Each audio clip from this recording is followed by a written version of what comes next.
costo que es real, que cuesta seguir a Jesús. Hay un alto costo en nosotros. No es que todo es verde del otro lado. No es que ponchamos un botón y nos va a ir siempre color de rosa las veces que nosotros proclamamos a un Cristo, sino que enfrentamos cosas. Y Jesús viene y le aclara y le dice, oye, algo que te quiero decir. Seguirme a mí tiene un costo. Muchas veces nosotros, los que seguimos al Señor, no tenemos casas, no tenemos comidas, no tenemos lugares fijos. Inclusive hay un ejemplo determinante en Cristo Jesús. No tenía dónde recostar su cabeza. ¿Qué es lo más que nosotros los seres humanos solemos hacer? Asegurar nuestra almohada, asegurar un techo, asegurar lugares donde puedan brindarnos esa comodidad que nosotros requerimos. Y le dice, yo te seguiré a donde quiera que vayas. Es una buena intención. Pero Jesús se detiene y le dice, mira, tanto las aves del cielo como las zorras tienen su propio hogar, pero yo no. Yo no tengo dónde recostar la cabeza. ¿Tú estás dispuesto a seguirme siendo un nómada como yo lo he hecho? Tengo familias que no alcanzo a disfrutar por estar en los negocios de mi padre, que son los que verdaderamente me conviene estar. Y vemos a un Jesús que está privado del disfrute de su familia por pertenecer y ejecutar el mandato del Padre. El hombre nacido de Dios no tenía dónde recostar la cabeza. Nos enseñó, como recién hemos celebrado, a que no nació con lujos y no vemos a un Dios que ostenta cosas. Pero los seres humanos lo más que queremos tener es un buen cuerpo, es una buena cuenta de banco, es una buena casa, es una buena familia. No es malo querer todas estas cosas, pero generalmente los hombres nos inclinamos más a buscar la comodidad. Hubo un devocional también en esta semana que hablaba de la realidad, de la comodidad que nos brinda un microondas, y así nosotros queremos también recibir cosas con efectos microondas desde Cristo Jesús. Y aquel hombre, aquel escriba, justamente estaba diciendo esto, la negación de Jesús, y le dice, mira, hay costos para seguirme a mí. Una vida nómada, un peregrino, siendo forastero, Jesús va y se desplaza por cualquier otro lugar. Lo segundo que vemos es el discípulo en los versículos 59 y 60, un discípulo enredado. Y está en Mateo 8:21, que la Biblia identifica a este hombre como el discípulo que de alguna manera su vida ya está involucrada en el servicio del Señor. Y Jesús llama a este seguidor de la misma manera en el que llama a los 12 discípulos. En Mateo 5:27 está esto, el llamado extendido de un verdadero discípulo. La respuesta parece noble, la que le da, pero nosotros cuando respondemos a Dios, déjame enterrar a mi padre, y ofrece una excusa a esto. Déjame enterrar a mi padre. Yo te seguiré, pero déjame solucionar los problemas. Ahí vemos muchas veces pretextos que nosotros ponemos al seguir a Jesús. Yo seguiré al Señor cuando yo deje de usar tales cosas. Dios nos está diciendo, no, yo no tengo nada que ver con esto. Yo lo que tengo que ver en el que tu deseo de seguirme te permita a ti dejar cosas que queden atrás ciertamente. Cosas que pasen a un segundo término, sino que tú de primero me pongas a mí. Vemos a un Dios celoso, un Dios determinante, un Dios que es capaz de ponerte en una decisión radical. Si me sigues, tienes que dejar atrás todas las demás cosas que nosotros los hombres solemos amar. Amamos las familias, amamos nuestras casas, amamos nuestros matrimonios. Pastor, pero todas esas cosas nos las ha dado el Señor. Sí, nos las han dado, pero el Señor está por encima de todas las cosas. ¿Puede nuestro corazón reflejar que el Señor está por encima de todas las cosas? Leía a través de que estudiaba todo esto y leía donde habemos seres humanos que podemos poner inclusive nuestros hijos, que nos los dio el Señor, lo ponemos por encima de Dios. Ponemos carros, casas, cosas materiales por encima de Él. Ponemos situaciones, ponemos trabajos, ponemos inclusive nuestro cuerpo y lo alimentamos más a Él que alimentar las cosas que son espirituales, que nos llevarían a un mejor tiempo, a una mejor decisión, a una mejor postura con el Padre.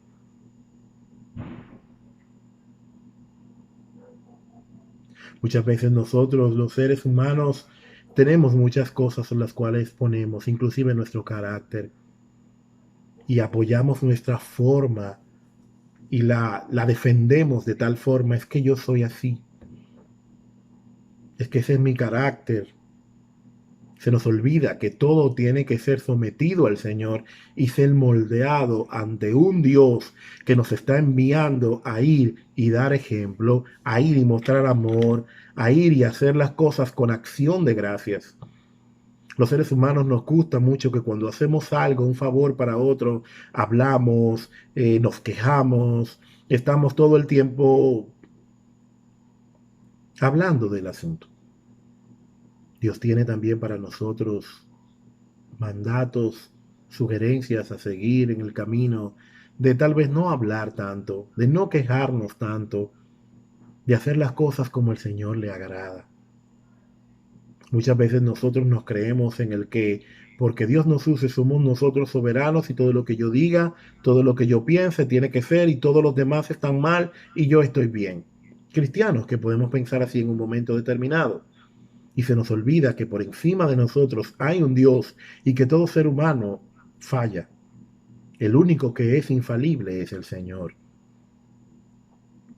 Y Dios está ahí llamándonos cada día, demandando de nosotros primicias de nuestra alabanza, primicias de nuestra adoración, primicias de una entrega, de primicias de todo lo que somos, entregando nuestras familias, entregando nuestros territorios, entregando nuestro carácter, que igual debe ser sometido delante de Dios cada día, cada mañana. Un ejercicio que no tiene que ver exactamente porque usted viva totalmente en una vida de pecados desordenados o escandalosos, es ir delante del Señor y humillarnos y pedir esa gracia cada día, esa misericordia cada día para nosotros que fallamos de una forma o de otra. Es necesario el cada día nosotros pedirle al Señor en el que tenga misericordia de nosotros, que nos bendiga, que ensanche nuestro territorio, que nos permita cada día hacer morir eso que es tan de nosotros, este carácter, y someterlos a una voluntad del Señor que es agradable y que es perfecta, para así ir cada día nosotros construyendo ese hombre, esa mujer, a la estatura de la plenitud de Cristo.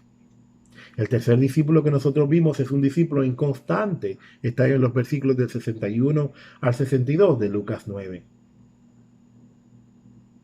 Justamente este versículo está dispuesto a seguir con su vida sin que pueda tener un poquito de tiempo para volver a casa y decir adiós a los que están allí. Vemos a un Jesús demandante, a un Jesús así como que la demasiada comodidad que anhela el mundo no tiene nada que ver con el ven y sígueme a donde quiera que yo vaya. Pueden parecer no tan desagradables ni tan tóxicas estos tres pretextos que han puesto estos tres discípulos. Tres hombres que querían seguir al Señor, pero que tenían cosas pendientes, que no estaban dispuestos a irse, como se fueron los demás discípulos que Jesús llamó, aún dejando sus redes, dejando su barca, no miraron atrás y le siguieron. Si el Señor nos pidiera esta noche, no solamente como aquellos discípulos se ofrecieron, a seguir a Jesús. Si el Señor nos dijera, ven y sígueme, ¿pondríamos pretextos? ¿Pondríamos cuentas pendientes? Yo he escuchado que habemos seres humanos que decimos, ah, bueno, Padre, permíteme organizarme para morir. Y el Señor, tal vez, ¿qué pensaría acerca de todo esto? Porque hay un Jesús que está diciendo, no estás listo, no eres capaz. Tú estás pensando en tus comodidades, tú estás pensando en lo que tú quieres, tú estás pensando en cosas que no tienen nada que ver conmigo. Esto de nosotros seguir al Señor nos hacen un llamado cada día. Abandonar nuestros preceptos, abandonar nuestros pensamientos. Dios nos pide obediencia. O algo que en mis notas pude así escribir es que nosotros como personas delante del Señor ofrecemos lealtad, ofrecemos compromiso, pero Dios recibe esto. Pero lo que más espera el Señor de nosotros es obediencia.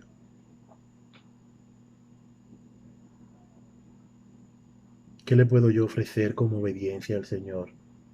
Hacer lo que dice su palabra. Nos encontramos muchas veces con seres humanos que creamos nuestro propio evangelio y queremos obedecer solamente a las cosas que a mí me parecen, obviando algunos rasgos también de demandas que hay en la vida de un hombre y de una mujer que sigue al Señor.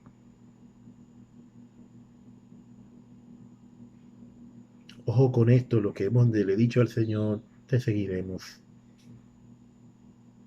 Pidamos que cada día el Señor nos pueda iluminar el corazón de la forma tal en el que nosotros no tengamos nada de qué avergonzarnos, como lo declara la palabra. Que usemos la palabra de verdad, pero que sobre todo ciertos apegos que tenemos, que no parecen ser tan nocivos, pero que a la hora de la verdad, mire los pretextos que pusieron gente que pudieran parecer conscientes. Jesús les dijo, no están dignos todavía de seguirme a mí. Tienen otras cosas que hacer, tienen otros altares que atender. No están listos para seguirme como yo demando que mi pueblo me siga. Demasiados cómodos muchas veces nos comportamos a la hora nosotros de decirle al Señor que sí. Yo iré, Señor, pero permíteme tener seguridad. Permíteme dejar tal vez a mi comida, a mi familia con comida. O permíteme yo ir al salón, por decir algo, al de las mujeres. El ven y sígueme cada día que nosotros le ofrecemos a Dios tienen que ver con primicias delante de Dios. Dios es un Dios que demanda primicias. Dios es un Dios que aún dándonos la bendición, como lo hizo con Abraham, le pidió lo que había, la alegría de su corazón. Se la pidió para tal vez comprobar y darnos un ejemplo a nosotros los que estamos aquí hoy día de cómo es el hombre y la mujer que le sigue al Señor. En este camino experimentaremos fracasos, experimentaremos pruebas, experimentaremos dolores, experimentaremos equivocaciones, llamados a servicio. Experimentaremos en una época como esta obediencia, en el que demos ejemplo, no que caminemos en temor. Los hijos de Dios no caminan en temor. Un día, creo que ayer en la mañana, así me encontraba con una palabra. Y una palabra excelente para este tiempo es el Salmo 91. El que habita bajo el abrigo del Altísimo morará bajo la sombra del Omnipotente. El que habita al abrigo del Altísimo. Aunque haya coronavirus, aunque haya hambre, aunque hayan pestilencias, aunque haya lo que haya, se aplica este hermoso versículo. El que habita bajo el abrigo del Altísimo morará bajo la sombra del Omnipotente. Ahí está la respuesta. Todo se basa en Dios. Busquemos a Dios. Veamos los ídolos del corazón, lo que está por encima, lo que yo soy capaz de devolverme y no dejar todo lo que yo entiendo, todo lo que yo sé, todo lo que yo puedo y someterlo bajo la presencia del Señor para que Él nos ayude, para que Él sea el que nos bendiga, para que Él sea el que vaya con nosotros en nuestro caminar, iglesia. Dios es bueno, Dios es misericordioso y nos deja saber si cuál es su intención para con nosotros. No hay mira hacia atrás cuando el Señor demanda de nosotros algo. No hay conceptos, no hay nadie por encima de Dios, sino que está Él, un Dios que es fuerte y celoso, y que pide y demanda de nosotros que ciertas comodidades que nosotros tenemos, que anteponemos antes de servir al Señor, tengan que ser sometidas a Dios, tal vez canceladas, tal vez siendo en el extremo drástico, dejadas hacia atrás para seguir al Señor. No hay conceptos, no hay familia, no hay iglesia, no hay denominación, no hay nada que esté por encima del Señor. Así es que si hay comodidad en nosotros al servirle al Señor, al buscar su rostro, al adorarle, al dar ejemplo a los creyentes de obediencia, de conducta, de fe, de pureza, que nosotros podamos ofrecerle al Señor todo lo bueno que haya en nuestras vidas, que viene de Él, pero que se manifiesta en nosotros y nosotros podamos compartirlo. Damos gracias al Señor por bendecirnos esta noche y por permitirnos compartir la palabra.